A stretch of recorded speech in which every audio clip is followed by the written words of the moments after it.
श्रोताओं, मैं मुकेश गंभीर, डायरेक्टर रेडियो बूस, आज एक बार फिर से अपने 3 साथियों के साथ आपसे रूबरू होने के लिए उपस्थित हूँ। साथियों, मैंने आपसे कई बार कहा कि हमारे रेडियो बूस का लक्ष्य सतत जागरण से है।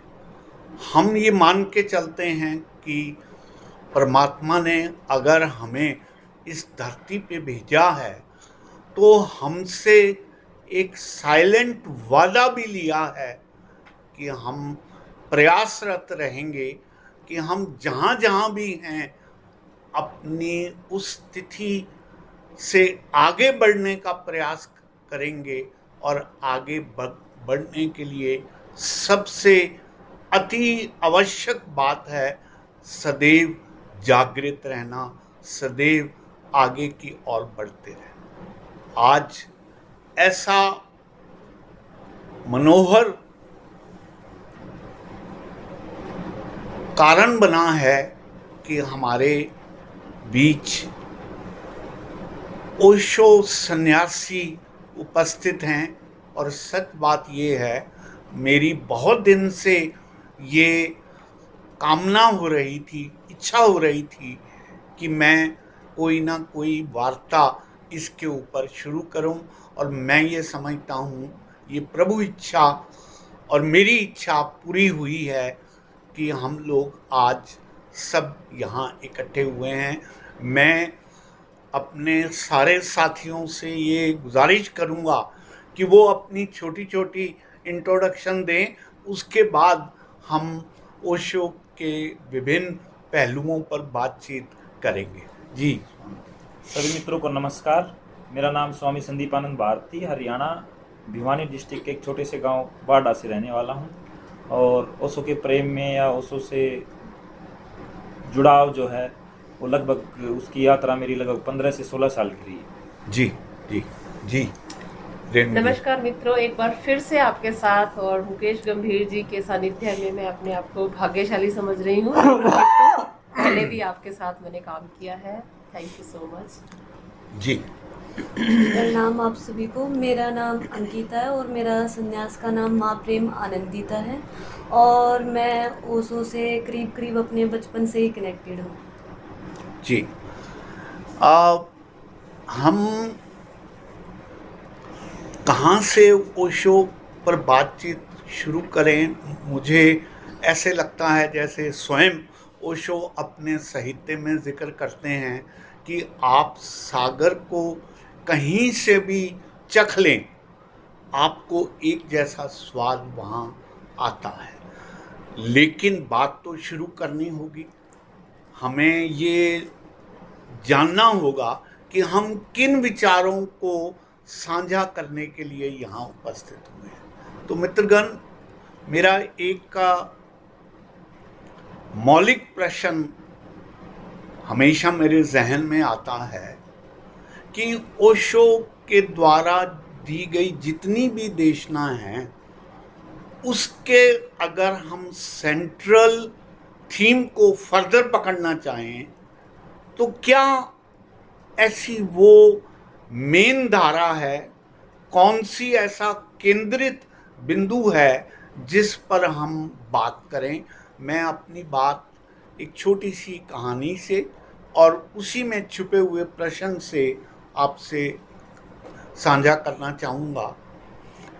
ओशो के साहित्य में जिक्र आता है कि कहते हैं कि लोतवंस्की नाम से एक डांसर हुआ है जो बहुत सुंदर डांस करता था, इटली का रहने वाला था और उन्होंने एक दिन अपनी उस पत्नी को जो कभी उनकी महबूबा रही थी उसको कहा कि मैं विश्व का सर्वश्रेष्ठ नृत्य करने जा रहा हूँ, लेकिन मैं नृत्य तब कर पाऊंगा जब तुम मेरे साथ स्टेज पर बैठी मुझे निहारती रहोगी। नृत्य हुआ, और वो जो लोतवंस्की थे, उन्होंने इतना सुंदर नृत्य किया कि विश्व भर के जितने भी टेलीविजन्स थे, उन्होंने बाकी सारे कार्यक्रम रोक के उनका वो कार्यक्रम दिखाया। अभी उस नृत्य का अंत नहीं हुआ था कि उनकी जो वो पत्नी जो कभी महबूबा रही थी, वो रोते रोते वहाँ से स्टेज से उठ के घर की तरफ भाग गई। लोतवंस्की ने जब देखा कि उसकी पत्नी घर भाग गई, वो भी उनके पीछे गया और कहने लगा, आज पूरे विश्व भर के जितने भी टेलीविजन्स हैं, वो मेरे नृत्य को दिखा रहे हैं और मैं भी अपने तौर पर बहुत श्रेष्ठ नृत्य कर रहा हूँ, तुम रोते रोते क्यों भाग आई? तो उसकी पत्नी ने कहा, मैं तुम्हारे भाग्य को देख के रो रही हूँ। मुझे इस बात का रोना आ रहा है कि दुनिया भर के लोगों ने तुम्हारा श्रेष्ठ नृत्य तो देखा है, लेकिन तुम ऐसे अभागे हो कि तुम अपने नृत्य को नहीं देख पाए। इसलिए मुझे तुम्हारे दुर्भाग्य पर रोना आ रहा है। तो वो जो लोतवंस्की था, उसने कहा, तुम्हें किसने कहा कि मैं अपने नृत्य को नहीं देख रहा था? नर्तक एक स्थिति तक नृत्य को देखता है, उसके बाद उसका नर्तक जागरूक हो जाता है और फिर वो जागृत होके स्वयं को भी देखता है, नृत्य को भी देखता है और पूरी इस संसारिक लीला में रच के भी जागरूक होके देखता रहता है। बंधु, मैं इस उदाहरण को ओशो के साहित्य का एक श्रेष्ठ उदाहरण समझता हूँ, जिसमें ये देशना सामने आती है कि आप नृत्य भी करें, नृत्य को भी देखें और आपका नर्तक भी जागरूक रहे और वो देखता रहे। मेरे हिसाब से इससे बहुत अच्छी स्टोरी कोई और उनके साहित्य में नहीं मिलती, जो इस बात की देशना देते हो कि आप इस संसार में किस तरह से ज़्यादा से ज़्यादा जागरूक होके, अवेयर होके, कॉन्शियसनेस में रह के आप अपनी इस अनकॉन्शियस स्थिति को भी महसूस करते हैं, पढ़ते हैं और महसूस करते हैं और आगे बढ़ते हैं। मैं जानना चाहूँगा इसके बारे में आप क्या कहेंगे? सर, बहुत सुंदर कहानी आपने बहुत अच्छे शब्दों में रिपीट सुनाई और बहुत अच्छा लगा। शुरुआत में जब आपने अपनी जो थीम जो थी, रेडियो की जो थीम में, उसमें एक जिक्र किया कि जागरण के ऊपर बात करी आप जी, और इस कहानी का मर्म जो है वो भी यही है कि जागृति की पर बात करी कि नर्तक जो है वो जागृति में सब देख रहा है। Yes. नर्तक को भी देख रहा है, नृत्य होने को भी देख रहा है और अपने बीइंग को भी देख रहा है। यस, उसको एक बड़ी प्यारी बात बोलते हैं जी, वो बोलते हैं दमन नहीं वरण जागरण। यस। अब उस अगर दृष्टि से आप जिस नर्तक की दृष्टि से आप जीवन को समझने की कोशिश करोगे तो ओशो की जो सारी की सारी देशना है जो सर, वो सिर्फ और सिर्फ जागरण की या जागृति की ही देशना है। बिल्कुल ठीक है। ओशो बिल्कुल जब जीवन के बहुत पक्ष में है, ओशो जीवन के खिलाफ नहीं है। जीवन Yes. दर्शन के सबसे ज्यादा पक्ष में कोई बुद्ध पुरुष अगर धरती पे आया वो ओशो आए। बिल्कुल। ओशो ने किसी भी चीज को ऐसे नहीं कहा कि तुम मत करो। यस। ओशो ने एक देशना देने की ये कोशिश करी कि तुम अपने हर काम में जागृति को जोड़ दो। बिल्कुल। आदमी की जितनी भी पीड़ाएं हैं वो बेहोशी की वजह हैं। आप चाहे दिनचर्या को देख लो, चाहे कुछ भी देख लो, आप जब पीड़ित होते हो तो आप बहुत गहरे में बेहोशी में अपने आप को पाते हो और बेहोश होके आदमी और बेहोश होने की कोशिश कर रहा है। तो जैसे आपने बात करी कि ओशो की सारी जो अगर एक निचोड़ की आपने बात कर दी कहानी के मर्म से भी, और वैसे भी ओशो ने शुरुआती जो अपने प्रवचन थे उसमें भी जागृति की बात करी और एंड होते होते जब वो शरीर से विदा हुए तो जाजेन एक ध्यान विधि को छोड़ के गए, जस्ट सिटिंग नथिंग डूइंग, कि यस, जागते हुए बस आप देखते रहो। ओशो ने ये बात करी, जस्ट सिटिंग नथिंग डूइंग, झाजेन विधि जो लास्ट में ओशो ने दी कि कुछ नहीं करना, तुम बैठ जाओ देखते रहो। अब देखने में का काम जो है वो होश से ही हो सकता है, बेहोशी में आप देख नहीं सकते अपने को। और जो आपने जो उस नर्तक की बात करी, वो भी वही खेल कर रहा था कि वो देख रहा था सब कुछ होते हुए, उस नर्तक को भी देख रहा था जो नाच रहा है, और वो नर्तक जब मिटा और वो नृत्य हुआ तो भी उस नर्तक उस चीज को वो फील कर रहा था। तो सारी जो जितनी भी पीड़ाएं आप समाज में या आज की दुनिया में देख रहे हो, दौड़ रहा है आदमी सिर्फ और सिर्फ बेहोशी की जो है उस दिशा में दौड़ रहा है। वो खाना खा रहा होता है तो उसको बोध नहीं रहता कि कब खाना खाया, वो सारी दिनचर्या ऐसे करता है। वो वॉशरूम में भी होता है तो भी दिमाग चल रहा होता है उसका। वो बात करी जाती है लिव इन प्रेजेंट में। लेकिन सर ये बहुत बड़ा सूत्र है, अगर ईमानदारी से ये बात आदमी को समझ आ जाए तो ये आग बनता है ये सूत्र। अब जब आदमी होश में आता है ना, तब उसके अंदर जितनी भी विकृतियां हैं उनके बारे में आदमी को पता लगने होता है कि स्वामी संदीपानंद तेरे अंदर ये बीमारी भी है, तेरे अंदर ये बीमारी भी है। लेकिन आदमी जागरूक होना ही नहीं चाहता, उससे बचना चाहता है, भागना चाहता है। वो अपने गिरे रूप को देखना ही नहीं चाहता, वो बर्दाश्त करना ही नहीं चाहता। हमारी सोसाइटी, हमारे समाज ने हमें सिर्फ और सिर्फ बेहोशी के सूत्र थमाए हैं। हमें ये ऐसा बनाने की कोशिश करिए कि तुम बेहोश हो जाओ, क्योंकि समाज एक उसमें एक डर्रे में जी रहा है और वो उसी को जीवन मान रहा है कि ऐसे ऐसे पैदा होना है, फिर नौकरी करनी, फिर पैसे कमाने, फिर बच्चे पैदा करने, फिर ऐसे उनकी शादी करनी, ऐसे ऐसे अपने जीवन को वो ऐसे जीने को अपना जीवन मान के विदा हो जाता है। उसको क्षणभंगुर सुख जब भी प्राप्त होते हैं तो वो होश में होते हैं। कोई भी अगर मजा आदमी महसूस करता है, चाहे वो सेक्स का मजा हो, चाहे वो स्वाद इंद्री का मजा हो, खाने में जो भी है, जब जब भी आप किसी को मजा छूता है, जब नाचने का मजा होता है तो वो मिटता है उसका जो बिल्कुल प्रेजेंट में होता है तब नाच। तो इसलिए ओशो का जोर था नृत्य पे। वो नृत्य जब आदमी करता है तो बहुत ही ज्यादा प्रेजेंट में आता है। हंसी पे जो आपको प्रफुल्लित करती हैं, जो आपको चीजें हैप्पीनेस दे रही हैं, आप कभी भी नोटिस कर लेना, वही चीजें आपको हैप्पीनेस दे रही है जब आप जागरूक हो। वो परमात्मिक दृष्टि से भी हो सकते हो, आप किसी भी ढंग से हो सकते हो, लेकिन आपको पता नहीं होता उस दौरान।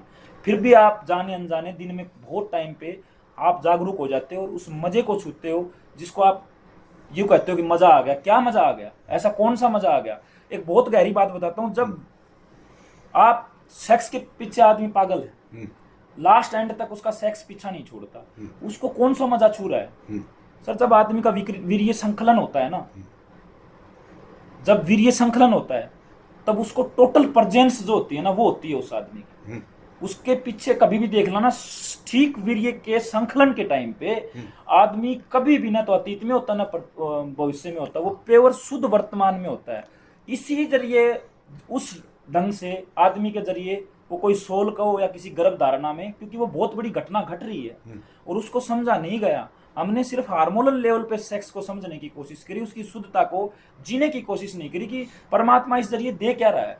वो सृजन उसी जरिए हो रहा है सभी जगह। अच्छा, वो पशु में भी है, फूल में भी है, पत्ती में भी है, सब जगह है। सेक्स को बहुत पवित्र सच से अगर देखा जाए तो वो जागृति का सबसे बड़ा माध्यम है। और ओशो ने खुल के बोला कि आप जो है ना समझने की कोशिश करो, वो एनर्जी है। काम से राम की बात करी ओशो ने। अब वो अगर आदमी को समझ में जाए कि क्या घटना घट रही है जिससे तू आनंदित हो रहा है, ऐसा हो क्या रहा है जिससे तू ये फील कर रहा है कि यार इसके लिए तो मरा ही जा रहा हूं, क्षणभंगुर सुख आता है, लेकिन उसको बहुत गहरे में ये पता ही नहीं कि वो पूर्ण शुद्ध वर्तमान की स्थिति है, जागृति की स्थिति है। उस जागृति की स्थिति को वो मजा समझ रहा है। वीर्य तो दूसरे तरीकों से भी निकाला जा सकता है, बॉडी से निकालो और लेके दिखा दो, मजा नहीं आएगा। जब तक उस मजे को, आनंद की हम बात कर रहे हैं, वो मजा तभी छूटता है जब वो परमात्मिक दृष्टि से हमारे साथ घटता है। ऐसे ही कभी न कभी अकस्मात हमारे साथ जीवन में कभी न कभी ऐसा घट जाता है कि अनछुए से हमें यूं लगने लग जाता है यार क्या खुशी, क्या आनंद हमें को छू के गया।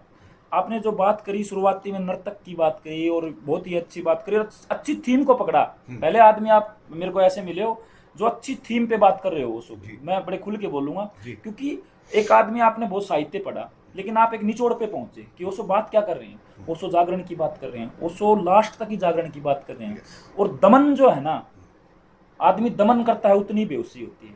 आपका रोना छुपा दिया जाता है कि रोना मत, यहाँ फला आदमी है, तेरा सीनियर बैठा है, ये तेरा बॉस है, इसके सामने गुस्सा नहीं कर सकता, ये नहीं कर सकता। अब जब आदमी बेहोश होगा, जब कोई चिंता में होगा ना, तो वो विचार करने लग जाएगा। विचार प्रेजेंट में हो नहीं रहा है, इसको देखूंगा यानी कि भविष्य में इसने मेरे को क्यों बोला।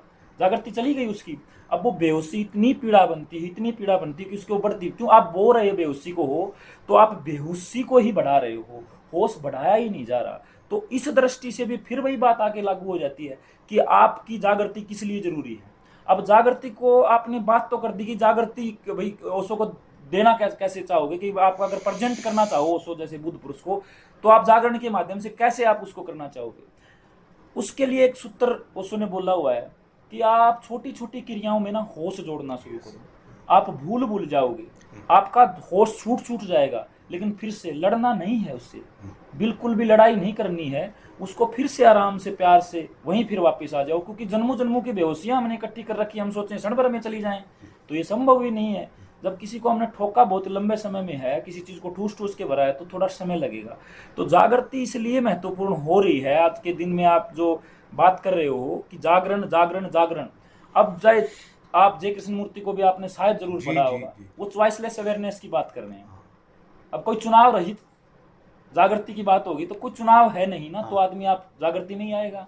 तो जय कृष्णमूर्ति ने भी जागृति की बात करी, ओशो ने भी जागृति की बात करी, और कुछ संभवतः मैंने मेरे कुछ के अनुभव बताए। कुछ जगह मैं भी बेहोशी में बहुत ही जीता हूँ, मुझे भी बहुत ही बार बेहोशी पकड़ती है, मैं भी संसारी से ज्यादा बेहोश हो जाता हूँ। तो मैं अपने आप को देखता हूँ पीछे आके कि तेरे साथ में क्या घटा कि जिससे तू परेशान हुआ।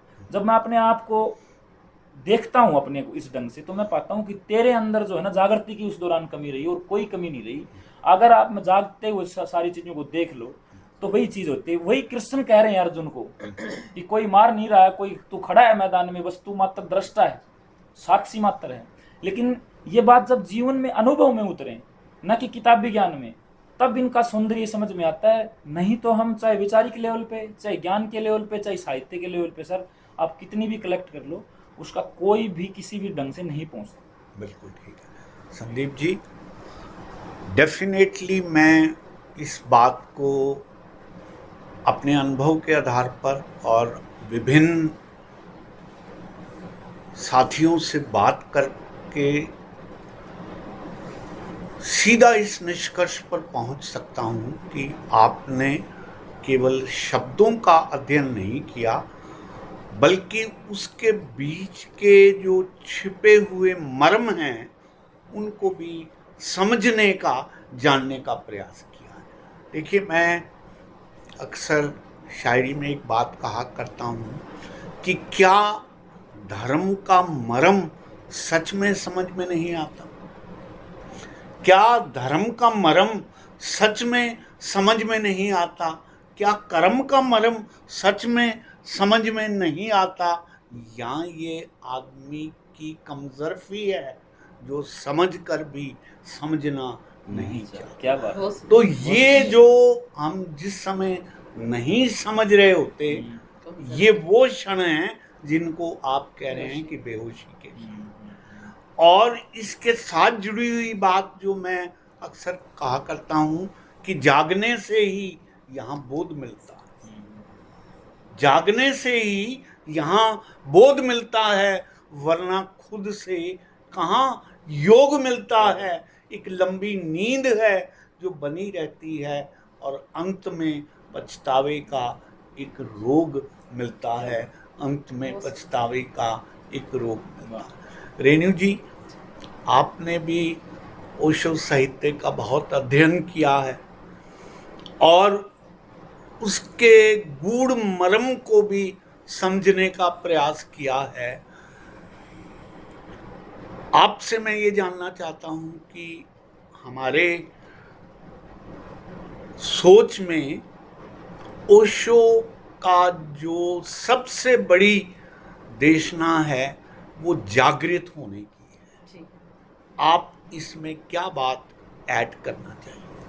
वैसे तो सर आपने और स्वामी संदीप ने काफ़ी कुछ कह दिया है, लेकिन एक साधारण जन के लिए एक एग्जाम्पल कोट करते हैं सदगुरु हमारे मास्टर ओशो कि जैसे हम चीज़ों को कैटेगराइज कर देते हैं कि ये कृत्य पाप है, ये पुण्य है।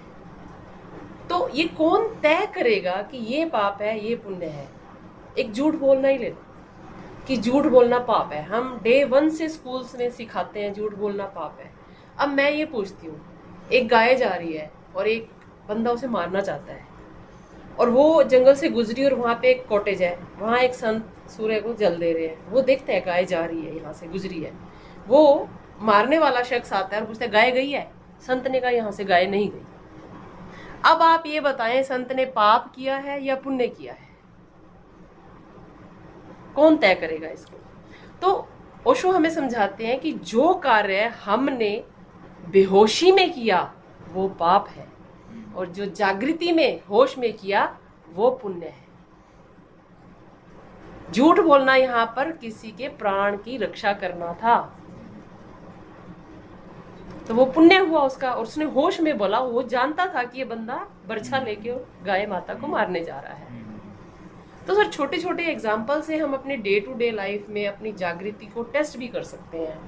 यस, इवन जगने से लेके और दिनचर्या खत्म होने तक, अगर हम, वैसे संदीप जी ने सब बोला है कि साक्षी भाव से देखना शुरू करें और वो छूटेगा बार बार, फिर हमें उस साक्षी भाव को फुसला फुसला कर लाना पड़ेगा, तो धीरे धीरे धीरे धीरे जागृति हमारी बढ़ती है। अभी तो बेहोशी का जो आनंद है उससे हम मुक्त नहीं हो पाते।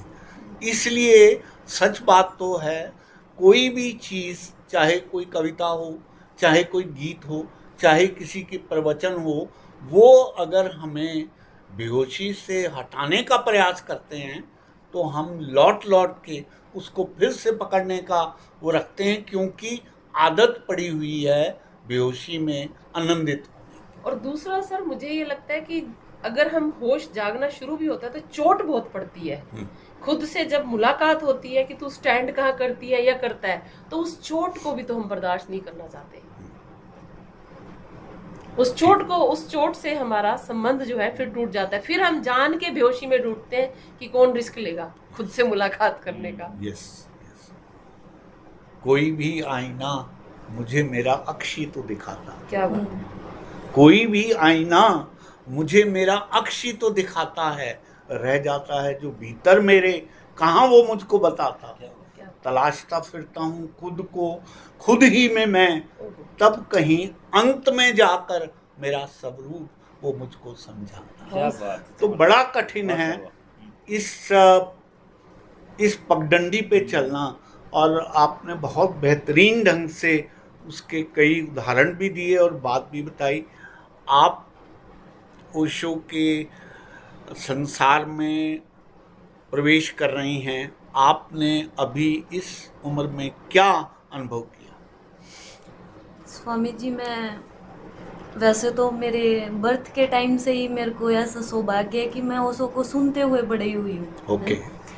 और जो आप सबने एक बात बोली कि जागृति, नो डाउट वो सही है, लेकिन मेरा जो अनुभव है वो ये कहता है, मैं ओशो को सुनते सुनते मैंने हमेशा सुना कि ओशो प्रेम और ध्यान इन चीज़ों पे जोर देते हैं। तो ऑब्वियसली जो एक लड़की होती है वो हमेशा ही हर्ट में ज़्यादा रहती है, फीलिंग्स में ज़्यादा होती है, तो वो देखती है कि नहीं, मेरा रास्ता तो प्रेम का है, मैं भी वैसे ही हूँ। और मैंने एक लॉन्ग टाइम तक मैंने कोशिश की कि मैं अनकंडीशनल हूँ, मैं लव के ऊपर चलूँ, मैं जो ओशो बोलते हैं मैं उसको अपने जीवन में उतारूँ, ऐसा। लेकिन मेरा जो एक्सपीरियंस वो मेरे को ऐसे पकड़ के वहाँ से उठा के मुझे ऐसे ज़मीन पे पटकता रहा। वो जो बोलते थे कि ये प्रेम होना चाहिए, वो मेरी ज़िंदगी में नहीं आया, कभी भी नहीं आया, आज तक भी वो फलित नहीं हुआ, ये ईमानदारी की बात है। लेकिन मैंने ये जैसे बोल रहे थे आप सब लोग कि देखते हुए जागृति के साथ हम आगे बढ़ें, हर चीज़ को हम देखें, होश अपने जीवन में बढ़ाएं, लेकिन वो चीज़ आएगी कहाँ से? वो ध्यान से आती है। ध्यान के अलावा कोई ऑप्शन नहीं है कि आप अपनी जागृति को बढ़ा सकते हो। ओशो ने बोला 2 चीज़, प्रेम और ध्यान, लेकिन अगर आप डायरेक्ट प्रेम में घुस जाते हो तो वो पॉसिबल नहीं है। आप ध्यान करो, ध्यान आपको कैपेबल बनाता है कि आप प्रेम में जाओ। अगर मैंने समझा कि मेरा जो रास्ता है वो प्रेम का है, तो मैं उस रास्ते में जो आगे बढ़ी, मुझे एक दिन आया कि मेडिटेशन करो भैया, मेडिटेशन करना जरूरी है। और उस मेडिटेशन के थ्रू फिर आप अपना आईना देखते हो। वो जो ख्याली पुलाव होते हैं ना, कि ओशो एक अनकंडीशनल लव के बारे में जिक्र कर रहे हैं, वो टूटते हैं। ये मेडिटेशन आपको दिखाता है कि आप हो कहाँ पे, कहाँ आप खड़े हो।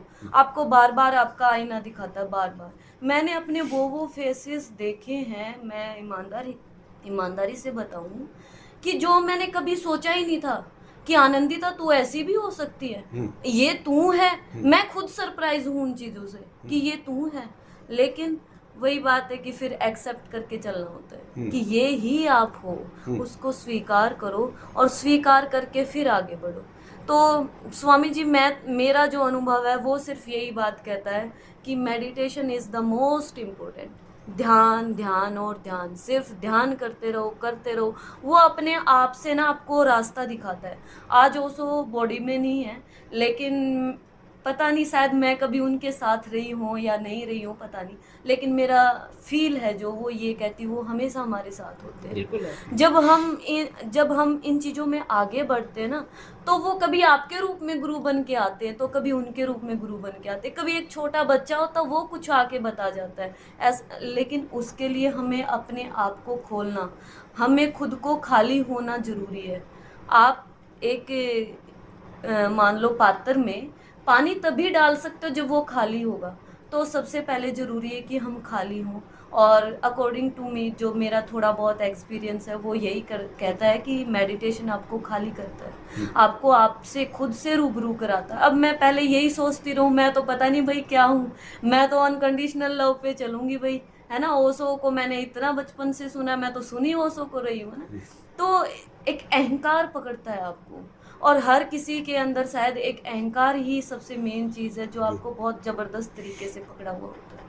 तो जैसे जैसे हम मेडिटेशन में जाते हैं तो हम अपने आप से रूबरू होते हैं, हमें पता चलता है हमारी ये कमियां हैं, और हम अपने आप पर तभी काम कर सकते हैं जब हमें हमारा पता होगा हम क्या हैं।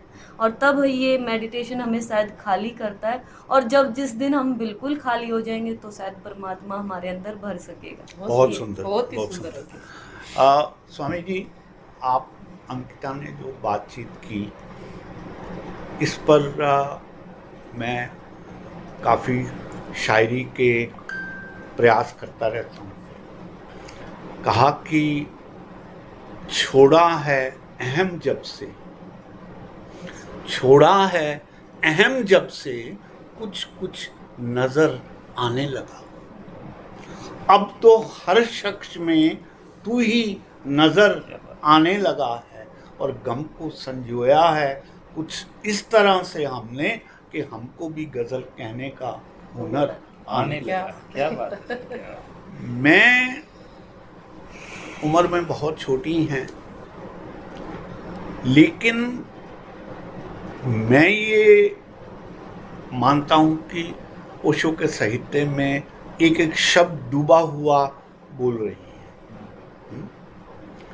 इसके बावजूद भी अपने को निवस्त्र देखना, अपने नगन स्वरूप को पहचानना, क्या सिर्फ ध्यान से ही हो सकता है? इसके अलावा और कोई रास्ता नहीं। उसमें एक और आपकी बात या अंकिता माँ ने जो बात करी उसको मैं थोड़ा सा आगे बढ़ा के लेके जाऊं कि ध्यान का मतलब भी वही घूम फिर के वही आता है कि ओशो कहते हैं स्व केंद्रित बनो, पर केंद्रित नहीं। अब आपने बात करी कि भीतर जब मैं उतरने लगा या जाने लगा तो समझ आने लगा। तो स्व केंद्रित से मतलब क्या है कि हम जी क्या रहे हैं। हम जब अपनी सुबह की सरट डालते हैं तो वहां से पर केंद्रित होने की कोशिश हम करते हैं कि दूसरा क्या सोचेगा। स्व केंद्र में मतलब आदमी आएगा तो फिर वही बात है, वो अपनी बीइंग से मुलाकात, अपने से मुलाकात, अपनी कमियों से, जैसे माँ रेणु ने बात करी ना कि मेरे अंदर है क्या। अब आदमी नोटिस होना चाहता है हर जगह, क्योंकि उसको गवाहियां बाहर से मिल रही हैं। आप खुद के आनंद को वो जान नहीं रहा। शुरू में जब ध्यान की यात्रा पे भी निकलता है तो ध्यान भी समझ में नहीं आता, बोरिंग लगता है ध्यान बहुत ही ज्यादा। बिल्कुल। और एक्टिव मेडिटेशन के नाम पे जो दुनिया में फ्रॉड चल रहा है ना, वो ध्यान को क्या समझ रहे हैं। मेरा अनुभव जितना भी मैं बताता हूँ, ध्यान किसको समझ रहे हैं लोग। इवन मैं ओशो के सन्यासियों को भी लेता हूँ। इतनी खतरनाक वैज्ञानिक विधियां बनाई हैं ओशो ने जिनका विज्ञान है, लेकिन बहुत गहरे में ध्यान आदमी जो सन्यासी है वो उसको समझ रहे हैं कि बहुत हैवी एक्सरसाइज, बहुत हैवी प्राणायाम, बहुत हैवी योगा, और उसके बाद जो रिलैक्सेशन है ना, हाँ। उसको वो ध्यान समझ रहे हैं। ठीक। यहाँ बहुत बड़ी चूक हो रही है। हम्म, ठीक। हम्म, बात घूम फिर के वही आ जाती है कि ध्यान करो। अब आदमी जो माँ ने बात बताई वो कहने की कोशिश ये कर रही है कि जागृति आएगी कहाँ से, फिर आप तो बेहोश इतने हो कि बार बार टूटेगी आपकी जागृति, आएगी कहाँ से जागृति, कितनी देर जागृत रह पाओगे आप। तो फिर भगवान ने ना, जो ओशो ने या उससे पहले भी ध्यान की विधियां तो रही हैं, शिव से चलती पुरानी सदियों से, पतंजलि ने भी ध्यान पे बात करी, ध्यान पे तो बात होती ही रही है। ध्यान का तो मतलब सभी ने मर्म समझाया है कि ध्यान जो है, चाहे वो लास्ट में जाके पतंजलि ने ध्यान समाधि, फिर लास्ट में जाके ना बात करी धारणा। अब खेल वहीं आ गया सारा का सारा। वो धारणा जो खेल है ना, जैसे इसने बात करी ना अनकंडीशनल लव की, मैं सुनती रही, आपने एक अपने ऊपर एक ऐसा वो डाल ली धारणा कि सुन के कि ओशो ये बोलते हैं कि मेरे को अनकंडीशनल होता है। अब महर्षि पतंजलि ने, आप ये देखो, ध्यान से पहले धारणा को रखा, कंडीशनिंग को। अब जो सबसे बड़ी जो बाधा है, अभी मैं एक रिसेंटली माराबिया है, बहुत ही प्यारा एक बहुत तगड़ा शिविर करके आया हूँ, जो कंसेप्ट से अलग था थोड़ा सा ओशो से, इनियाग्राम पे काम करा। वो इतना जबरदस्त था कि मुखौटे जो है ना आपके अंदर, वो बेहोशी है। जितने भी मुखौटे हैं ना, जिस बारे में आप सोच रहे हो, वो मुखौटे जो हैं वो सारे के सारे बेहोशी हैं, वो जागृति को रोकते हैं। अब आपने कंडीशन के लेवल पे ले लिया, अब आप धारणाओं में जी रहे हो। अब आप जागृति की भी तो धारणा बना सकते हो कि मैं रहूंगा जागृत। अब वो जागृत रहने वाला कौन है जो देख रहा है? यस, यस, वो भी तो है कोई ना कोई कि मैं जागृत हूं। अब ये इसको कौन जानेगा कि ये देख रहा है, ये भी तो कोई ना कोई वो है उसको। सारा खेल वहां से शुरू होता है। अब ध्यान जो है वो किस तरह से नेसेसरी हो जाता है। ध्यान जब जो आदमी के साथ में, एक तो ध्यान, मैं मेरे अनुभव से बताता हूँ, एक तो ध्यान आदमी कर नहीं सकता। कभी आप यूं सोच लो कि लोग ध्यान की विधियों को ध्यान बोल रहे हैं। अब महात्मा बुद्ध को आपने जरूर पढ़ा होगा, जरूर सुना होगा, सारे प्रयास करते करते प्रयास रहित हुए। उस दिन उनके साथ में ध्यान जैसी या समाधि जैसी घटना घटी, जो कि ध्यान के सबसे बड़े गुरुओं में से नाम महात्मा बुद्ध का आता है। अब जब आदमी कंडीशनिंग जो सारा खेल चल रहा है ना, जितनी भी कंडीशनिंग है, जितनी भी धारणा है, महर्षि पतंजलि ने बात करी कि लास्ट में वो धारणा पे रुक गए। अब जिस दिन धारणा टूटेगी उस दिन ध्यान फलित होगा। अब आप चाहे कितने भी गुरुओं को पढ़ते पढ़ते भी आप एक ओशो के नाम से भी एक धारणा क्रिएट कर लेते हो, जो कि हो रहा है कि हमने तो भाई ऐसा जी लिया, हमने तो ये कह दिया, ओशो ने ये कहा है, ओशो ने वो कहा है, ओशो ने ये करा है। जब अपने आप को आप अपदीपो भव के सूत्र पे, मैंने बात करी ना सौ केंद्रित होने की, खुद केंद्रित, पर केंद्रित नहीं। हम हर चीज पर केंद्रित बाहर फेंक रहे हैं अपने को। जब शुरुआती दौर में सर हम अंदर जाते हैं, शायद आपका भी कुछ अनुभव रहा होगा, तो आप अपने को ऑब्जर्व करते हो ना, तो बीमारियां पता चलती हैं कि मैं क्या क्या सोच रहा हूँ मेरे अंदर। अगर आदमी कापी पे सुबह से लेकर शाम तक अपनी सारी घटनाएं लिखे तो बेवकूफ जैसा लगता है वो, यार ये तेरे अंदर क्या चल रहा है। मैं यहाँ बैठा हूँ मोदी के बारे में सोच रहा हूँ, मैं यहाँ बैठा हूँ देश में क्या हो रहा है क्या सोच रहा हूँ, और नेगेटिव विचार भी आते हैं और पॉजिटिव विचार भी आते हैं। अच्छा, मैं एक और बात कहूंगा कि धारणा की बात करते करते, ध्यान की बात करते करते ना, एक और बड़ी बात मेरे को समझ में आई, जो मेरे लिए बाधा बनी। आदमी के लिए सबसे बड़ी बात यह है कि पॉजिटिव थिंकिंग जिसकी बात की जाएगी, पॉजिटिव सोचो। अब कोई आदमी पॉजिटिव सोचेगा ना तो पॉजिटिव को छोड़ना ही नहीं चाहेगा। जैसे ध्यान के नाम से आप ध्यान में बैठ गए, आप सोच तो रहे ही हो, अब कोई नेगेटिव विचार को तो तड़कना चाहेगा आदमी, थोड़ा बहुत हो सकता है कि उसको होश सद जाए। लेकिन जब आदमी पॉजिटिव विचार, काल्पनिक दुनिया, काल्पनिक भोग में चला जाता है, तो काल्पनिक भोग को छोड़ना नहीं चाहता आदमी, उसको गहरी बेहोशी पकड़ती है। अब जब वो होश को, जागृति को साधने के लिए तो आया था, लेकिन पकड़ गई उसको बेहोशी। अब उस बेहोशी को जी के और उस आनंदित क्षणों को वो बोल के जब वो बाहर आता है ध्यान से, तो कहता है कि मेरे साथ तो बहुत अद्भुत घटा भाई, काल्पनिक भोग उसने करा किसी भी लेवल का, यानी कि यूं भी करा कि मेरे साथ समाधि घट गई, ऐसा कुछ चलता है। ये बड़े सूक्ष्म चीज है। जब अपने को आप देखते देखते देखते देखते, मैं अक्सर एक ऐसा मेरी समझ में आया, मैं एक ऐसा उदाहरण देता हूँ कि आप बिल्डिंग के ऊपर खड़े हो, ट्रैफिक चल रहा है, बहुत सी गाड़ियां इधर से उधर जा रही हैं, ठीक ऐसे ही हमारे अंदर ट्रैफिक है विचारों का। अब हम छत के ऊपर खड़े हो, उन गाड़ियों को देखते तो रहें कि विचार चल रहा है चल रहा है चल रहा है, तो ये जा रहे हैं आ रहे हैं, विचारों का ट्रैफिक है। लेकिन मेरी मर्सिडीज पे अगर निगाह पड़ गई, अब एक बड़ी घटना देखो आप, आदमी का मन कैसे काम करता है। जब मर्सिडीज पे निगाह पड़ेगी, आप तो हो, लेकिन सारी गाड़ियां गायब हो रही हैं आपकी, चल तो रही हैं, प्रेजेंस तो है उनकी, लेकिन आपको सिर्फ मर्सिडीज दिखेगी। ऐसे ही महिला पे, कोई सुंदर महिला पे टिक गई तो सारी महिलाएं, लाखों की महिलाओं में से एक महिला पे आप टिक गए, चाहे उसको किसी भी ढंग से भोग की दृष्टि से देखो। मैक्सिमम तो आदमी भोग की दृष्टि से देखता है, सुंदरता की दृष्टि, बकवास बातें हैं ये। वो चाहता है मैं भोग लूं इसको, सुंदर स्त्री को देखते हुए। जब आप उसको देखते हो ना, सारी भी चीजें खत्म हो जाती हैं और वो अकेली प्रेजेंट हो जाती है। यानी कि एक दृष्टि से तो मतलब टोटलिटी घट रही है आपके साथ में, लेकिन उस टोटलिटी का जो प्रारूप है ना, वो सारा चेंज हो रहा है, केंद्रित हो गया। सारा का सारा चेंज हो रहा है। टोटलिटी तो उसको भी बोल सकते हो कि मैं सिर्फ एक पे टिका भाई, चाहे वासना की दृष्टि से मैं सिर्फ मर्सिडीज पे टिका, मेरे को मर्सिडीज दिखाई, सारी गायब होगी। लेकिन वहां आपको मर्सिडीज लेके चली जाएगी सपनों में, कल्पनाओं में, वो लड़की के साथ भोग भी चला जाएगा, ये मिल जाए। वो कर क्या रहा है आदमी? काल्पनिक भोग ही तो कर रहा है। हर आदमी इस तलाश में है कि मेरा ये हो जाए, उस दिन देखना मैं आनंदित हो जाऊंगा। और वो जो कल की आज बात कर रहा था, वो कल जब आ जाता है तो दूसरे दिन एक नया कल वो खड़ा करने की तैयारी में है। और ये सारे खेल बेहोशी से खेले जा रहे हैं।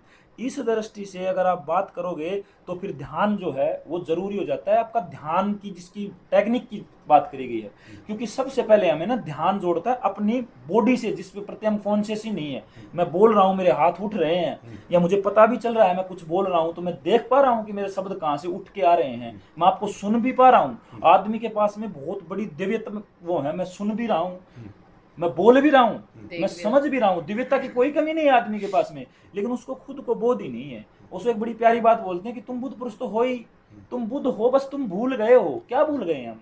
उसी बात पे फिर आ जाता हूँ। आपका बहुत ही शुरुआती दौर में वही बात थी कि जागरण है वो बहुत बड़ी घटना है, जागृति वो बहुत बड़ी घटना है। लेकिन ध्यान विधियों से जब आप अपने शरीर पे लौटते हो, जब अपने बीइंग में आते हो शुरुआत में तो शरीर के खेल आने शुरू हो जाते हैं। जब बैठता है आदमी को, न जगह दर्द नहीं होना होता, वहां दर्द शुरू होता है। फिर वो शरीर बोध की बात करते हैं, फिर शरीर का बोध होते होते पहले वो शरीर के बोध के आनंद की स्थिति में फिर वो मन पे आता है। तब मन की बेचैनियां बहुत गंदे तरीके से पकड़ती हैं। वो भागना चाहता है, माँ बात करो इतना छिटकना चाहता है कि यार ये गंदगी है, ना। और शुरुआती दौर में बहुत ही गंदा दौर आता है।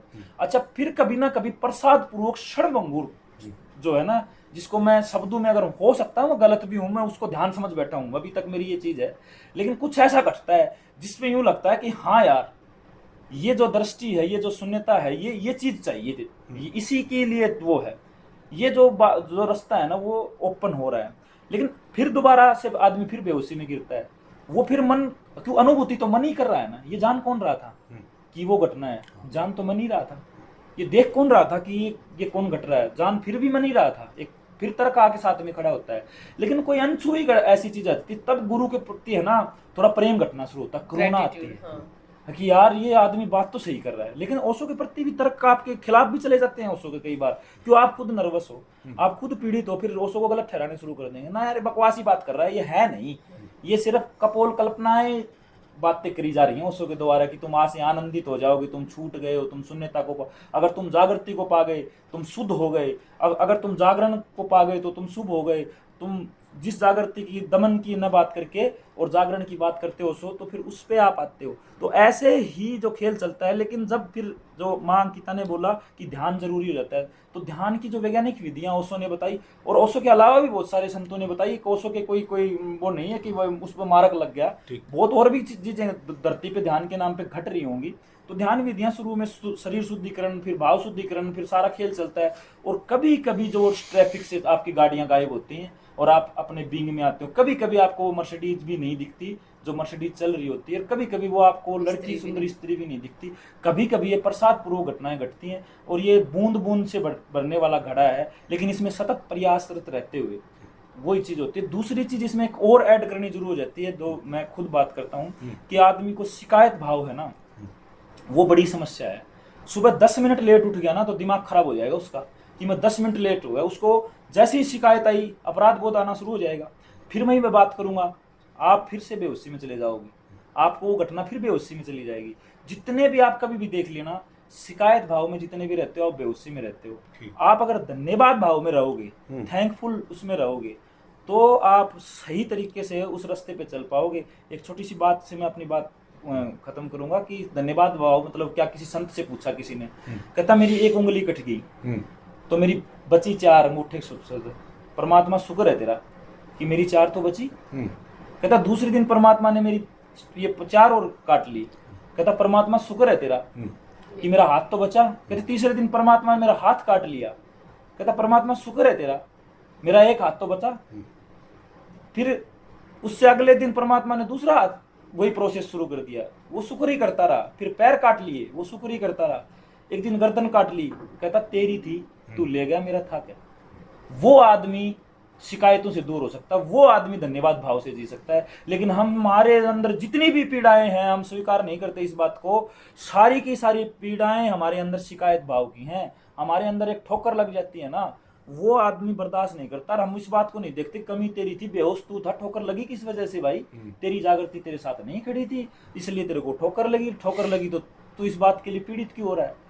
तो सारा खेल घूम घाम के, सारी बातें घूम घाम के एक ही जगह पहुंचती हैं। फिर वही बात करूंगा मैं, आपने जो शुरुआत में बात करी कि होश, और होश घटता है ध्यान के साथ में। ध्यान विधियां जरूरी हो गई हैं, क्योंकि आदमी निश्चल नहीं है, आदमी बहुत मतलब गिर गया है। और आदमी अगर ईमानदारी की बात करी जाए तो बेचारे स्थिति में है। आपने बात करी ना कि क्या यही बात हो सकती है कि जागृति घटे कैसे। फिर जागृति घटने का उपाय एक ही बचता है कि आप जो है ना रेगुलर कोई ना कोई ध्यान की विधि से दिन की शुरुआत करो। और दिनचर्या में अगर आप ध्यान को जी के आए हो, फिर कोशिश करो कि मैं मेरी इस साधना को सिर्फ और सिर्फ जागृति से जोड़ूंगा। मैं मेरे पूरे दिन में एक भी कर्म ऐसा करने की कोशिश नहीं करूंगा जिसमें बेहोशी आए। अगर आएगी तो मैं बार बार सतत फिर लौट के आऊंगा, क्योंकि मेरे अंदर जन्मों जन्मों की बात ये जो है ना बेहोशी भरी पड़ी है, ऊपर तक भरा है आदमी। तो धीरे धीरे धीरे धीरे मुझे ऐसा लगता है, ऐसा घट नहीं पाया, दिन में 100 बार बेहोशियां पकड़ती हैं, 100 बार नीचे भी गिरता हूँ, लेकिन मुझे ऐसा प्रतीत होता है कि ऐसा अगर हम करें, जितना हमने प्रयास किया है तो ऐसा हुआ है। ठीक है संदीप जी, आपकी सारी बातचीत और अपने साथियों की भी सारी बात समझने के बाद मैं एक गुजारिश रखना चाहता हूँ। देखिए, मेरे पास इस समय रेडियो स्टेशन है, स्टूडियो है, मेरे पास अलग अलग तरह के लोग आते हैं, अपने विचार प्रकट करते हैं। लेकिन मैं ये देखता हूँ कि ये इससे बड़ा दुर्भाग्य इस सदी का हो नहीं सकता कि ओशो जैसा मास्टर इस युग में पैदा हुआ हो और हम लोग कोरे के कोरे यहाँ से अछूते रह के यहाँ से चल दें। ज़रूरत किस बात की है? आजकल तो यूट्यूब भी आ गई, आजकल कई चैनल आ गए। आप चाहें आप अपना वीडियो डाल सकते हैं, मैं चाहूँ मैं डाल सकता हूँ, आप चाहें आप डाल सकते हैं। इसलिए भांति भांति के लोग अपनी अपनी अधपकी ज्ञान को लेके लोगों के सामने प्रस्तुत हो रहे हैं। मेरी बड़ी इच्छा है, अगर आप जैसे और हमारे जैसे साथी यहाँ बैठे हैं, अगर हफ्ते में एक बार नहीं तो 15 दिन में एक बार अगर आप आएं, तो मैं धन्य समझूंगा कि हम इस तरह के उनके विभिन्न पहलुओं पर बात कर सकेंगे और जहाँ तक हो सकेगा लोगों को जागृत करने का प्रयास करेंगे। मैं शायरी के अंदाज में कहा करता हूँ कि यूं ही लड़खड़ा के गिरने से सहारे नहीं मिलते और यूं ही डूब जाने से किनारे नहीं मिलते। यार ही मिला दे रब से बात और है, वरना उम्र भर उसके इशारे नहीं मिलते। तो श्रोताओं, मैं समझता हूँ कि हमारी गागर इतनी बड़ी थी जो आज के इस ज्ञान को हम अपने अंदर ले पाए। अगर आप लोगों की बेस्ट विशेस रहेंगी तो हम इस तरह की बैठकें करते रहेंगे और इनके जैसे ऐसे पुरुष जिन्होंने बहुत छोटी आयु में चीज़ों को समझा ही नहीं, उसकी और बढ़ने का प्रयास कर रहे हैं। हम में से कोई भी परिपूर्ण नहीं है, लेकिन अपने अपने अनुभवों को साझा करके हम दूसरे लोगों को ये तसल्ली दे सकते हैं कि आप ठीक दिशा में आगे बढ़ रहे हैं, आप आगे बढ़िए, हमारा जो अनुभव है उसका सहारा लीजिए और इस यात्रा को आगे तक ले जाए। तो मैं समझता हूँ कि श्रोताओं, मैं अपने सभी साथियों का आभार व्यक्त करता हूँ कि आप आए और आज आपने आकर ओशो के ऊपर बातचीत की। बहुत बहुत धन्यवाद, बहुत बहुत